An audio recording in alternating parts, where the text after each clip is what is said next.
Assalamualaikum warahmatullahi wabarakatuh. First of all, let me introduce myself. My name is Ruth Ramayang with ID number A12122 and 7. So, in this video, I will explain about semantics or ilmu makna dalam bahasa Inggris yang dimana merupakan bagian penting dari linguistik. Okay, what is semantics? Semantics adalah cabang linguistik yang mempelajari makna dan fokusnya adalah pada makna literal dari kata atau kalimat tanpa mempertimbangkan konteks. Like for example, in bahasa is a word atau kata apel, di mana bisa berarti buah atau upacara. Nah, itu tergantung situasinya ya. Nah, dalam semantics kita hanya melihat arti literalnya. Alright, next, semantics berbeda dengan pragmatics. Semantics melihat arti secara langsung. Tapi pragmatics itu mempertimbangkan konteks. Like for example, when someone said, it's cold in here.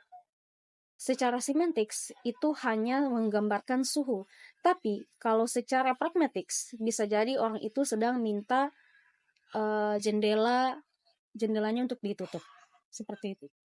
And next, dalam semantics kita mempelajari 3 jenis makna, yaitu yang pertama word meaning, yaitu arti kata satuan, dan yang kedua sentence meaning, di mana sentence meaning yaitu arti dari susunan kata dalam kalimat, dan yang ketiga utterance meaning, yaitu makna yang muncul dari konteks saat kita berbicara.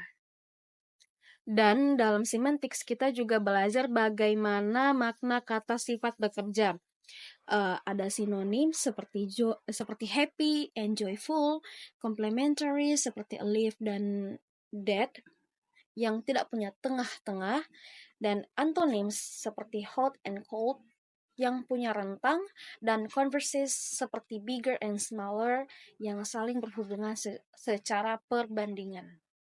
Semantics juga berkaitan dengan komunikasi nonverbal, yaitu gestures atau gerakan tubuh, ekspresi wajah, dan nada suara bisa memperkuat atau bahkan bertentangan dengan kata-kata. Like for example, if we say I'm fine, tapi kita bilang kata I'm fine itu sambil menangis.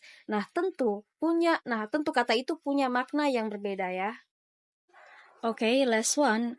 Makna juga sangat dipengaruhi oleh budaya dan konteks. Misalnya, eye contact atau kontak mata bisa dianggap sopan di satu budaya, tapi tidak di budaya lain. Misalnya untuk di negara Indonesia. Kalau di Indonesia, jika kita bertemu dengan orang yang kita tidak kenal atau ya orang yang kita kenal, kita melihatnya dan menyunggingkan senyuman, like that, itu maka dianggap sopan oleh orang lain. Tapi ketika kita melakukan hal tersebut di negara lain, maka orang lokal di negara tersebut itu beranggapan hal itu aneh, ya. So that's why pemahaman makna tidak hanya datang dari kata-kata, tapi juga dari bagaimana dan di mana kata-kata itu digunakan. Alright, so I think that's all for me. I end up wabillahi taufiq wal hidayah. Wassalamualaikum warahmatullahi wabarakatuh.